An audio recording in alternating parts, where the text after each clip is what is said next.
Waalaikumsalam warahmatullahi wabarakatuh. Kami dari PT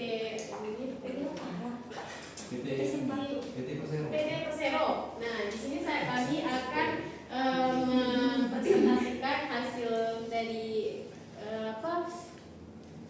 rencana pembangunan tambang batubara. Presentasi ini membahas rencana pembangunan tambang batubara di PT Persero. Kami akan menganalisis dampak potensial terhadap lingkungan, serta membahas langkah-langkah pengelolaan dan pemantauan lingkungan. Latar belakang dan tujuan potensi batubara ini merupakan sumber daya penting yang memiliki potensi untuk dimanfaatkan secara lebih lanjut oleh pemerintah. Cadangan batubara di Indonesia diperkirakan sebesar 42,6 miliar ton dengan potensi produksi hingga 80 tahun mendatang. Tujuan studi ini adalah mengidentifikasi dampak potensial tambang batubara terhadap lingkungan dan masyarakat, serta merumuskan langkah-langkah pengelolaan dan pemantauan lingkungan yang efektif. Tahapan rencana kegiatan ada praproduksi, warna lingkungan hidup awal, dampak potensial, metode perakhiran dampak, evaluasi dampak secara holistik, pengelolaan lingkungan, rekomendasi kesimpulan. Sekian, assalamualaikum warahmatullahi wabarakatuh. Waalaikumsalam warahmatullahi wabarakatuh. Udah, ya terima kasih. warahmatullahi wabarakatuh. Waalaikumsalam warahmatullahi wabarakatuh.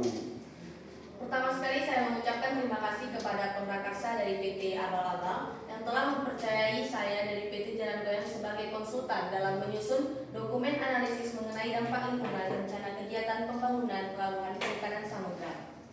Tahukah teman-teman, Indonesia sebagai negara kepulauan dengan garis pantai terpanjang memiliki potensi besar untuk pembangunan pelabuhan. Pelabuhan penting untuk transportasi dan sektor perikanan. Tujuan dibentuknya dokumen ini adalah untuk mempermudah anggota Komisi Penilaian AMDAL atau UKL dalam melakukan penilaian. Deskripsi kegiatannya yaitu identitas Pemrakarsa. Nama Pemrakarsa adalah PT Abal-Abal, alamat Melabuh, Kabupaten Aceh Barat. Struktur organisasi dan penanggung jawabnya proyek harus jelas. Kemudian ada pelaksanaan proyek. Jadwal pelaksanaan proyek ini dilakukan seperti praproduksi, konstruksi, operasi, dan pasca operasi. Semua harus tercantum di dokumen AMDAL. Lokasi kegiatan dilaksanakan di Kecamatan Salatiga, Bubun, Aceh Barat. Kemudian deskripsi perencanaan pelabuhan. Dokumen ini menjelaskan tentang rencana jenis pelabuhan yang menuju secara rinci kepada ketentuan-ketentuan yang berlaku seperti peraturan-peraturan dan dampak-dampak lingkungan yang akan terjadi akibat pembangunan pelabuhan perikanan samudra. Kemudian komponen dermaga. Dermaga adalah tempat sandar kapal, kegiatan muat bongkar barang dan perpindahan penumpang. Ukuran dermaga ditetapkan berdasarkan ukuran kapal yang akan bersandar. Untuk pelabuhan yang kami buat ada beberapa ukuran kapal, maka kami membuat dermaga yang sangat besar yang direncanakan oleh konsultan dan yang disetujui oleh Pemrakarsa.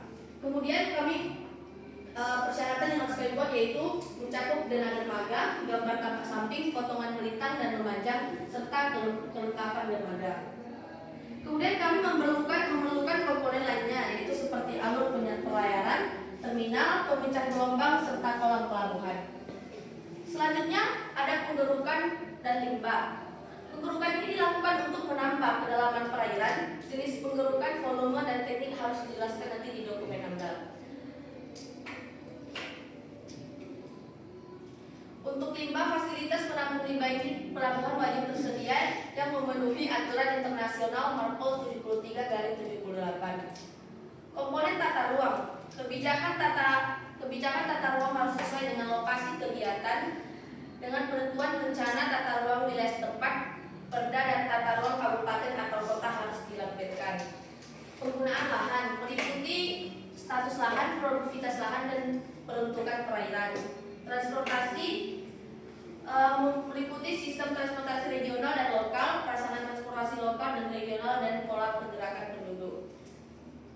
memperhatikan kegiatan lain di sekitar, memperhatikan permukiman, daerah wisata, situs bersejarah, kawasan budaya perairan, fishing ground, dan kawasan lindung. Sebelum kami melakukan proses konstruksi pelabuhan ini, maka kami mengadakan sosialisasi kepada masyarakat dan menjelaskan dampak-dampak buruk dan positif dan negatif dari perusahaan kami tersebut atau pelabuhan kami tersebut. Kemudian ada komponen fisik, yaitu fisiografi, kondisi topografi tempat, kemiringan lahan, dan potensi perubahan fungsi lahan yang perlu kami perhatikan. Kemudian ada iklim, kami harus memperhatikan bagaimana iklim di daerah tersebut untuk memastikan bahwa perjalanan pelabuhan itu berjalan dengan lancar. Selanjutnya ada hidroseonografi, mencakup seperti karakteristik air laut, pola arus, kecepatan arus, pola gelombang, pola pasang surut, dan morfologi pantai. Kemudian kualitas air, dan ada geologi dan geohidrologi yang meliputi kondisi kegempaan, potensi patahan sesar, dan air tanah, dan potensi erosi. Nah, ada potensi dampak lingkungan seperti perubahan tata guna lahan.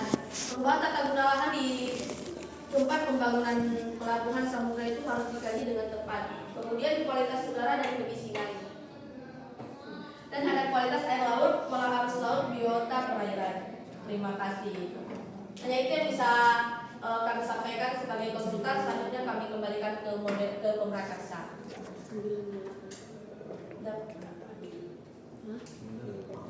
Udah adik-adik, jadi kan langsung ke pertanyaan, ya langsung kasih pertanyaan. Mungkin dari teman-teman ada yang Itu judulnya. Nah, tuh. mungkin dari teman-teman ada yang ingin bertanya. Bukan teman-teman, peserta, Mungkin peserta seminar mungkin peserta seminar ada akan yang menanggapi akan menanggapi mengenai analisis mengenai dampak lingkungan Yang dari akan- kegiatan pembangunan pelabuhan perikanan samudra di Bubun, Aceh Barat. Baik, Assalamualaikum warahmatullahi wabarakatuh. Waalaikumsalam. Saya perwakilan dari pihak lingkungan hidup. Di sini saya ingin menanyakan terkait kepada konsultan mengenai analisis dampak lingkungan terhadap rencana kegiatan pembangunan pelabuhan perikanan samudra.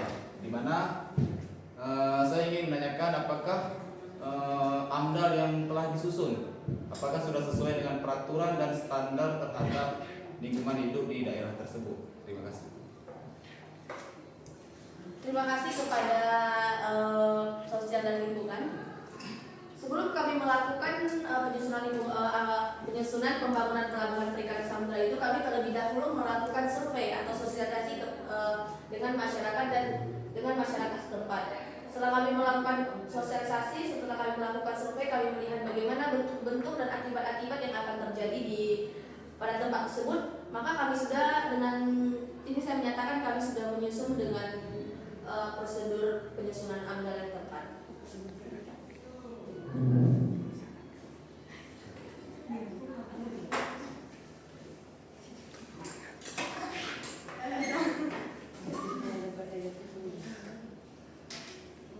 Assalamualaikum warahmatullahi wabarakatuh. Waalaikumsalam warahmatullahi wabarakatuh.